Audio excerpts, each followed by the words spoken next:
வணக்கம் நண்பர்களே, நமக்கு மொத்தம் 5 பீஸ் கையில் கொடுத்துருக்காங்க. ஸோ செப்பரேட்டாக இருக்குது நான் 5 பீஸும். ஸோ 5 பீஸையும் நம்ம இந்த ஃப்ரேம்குள்ளே அப்ளை பண்ணணும். ஸோ கரெக்டாக ஃபிக்ஸ் பண்ணணும். அதுதான் நமக்குள்ளே இன்றைக்குள்ள சேலஞ்ச். பாருங்கள், வச்சா கரெக்டாக வருமானு பார்த்தா வரலை. ஆனால் இதே பொசிஷன் தான் வரும்னு நினைக்கிறேன். ஏன்னா ஃபஸ்ட்டு வச்சது பார்த்திங்கன்னா ஷேப்பு தான் வேறு மாதிரி இருக்குது. ஸோ அதை மாற்றி வச்சா வருமா? இதில் எப்படிங்க வரும்? வராது. வேறு எப்படி வரும்? ஓகே, இப்போ எப்படி வரும்? வராது. ஸோ அது ப்ளஸ் சிம்பிளால இருக்குது. ஸோ அந்த கேப்பு இப்போ இடிக்கும்ல, இடையில வைக்க முடியாது. அப்புறம் எப்படி? ஓகே, இப்படி வச்சுட்டு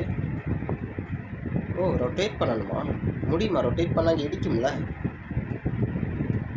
ரொட்டேட் பண்ணலாமா? ஓகே, இப்போ அந்த சைஸ் கிடச்சிச்சு. சூப்பர். இப்போ அதை தூக்கி உள்ளே வச்சிடலாம். ஸோ இதுதான் ட்ரிக்கா? சூப்பருங்க. லைக் மட்டும் கொடுத்துருங்க. அருமை.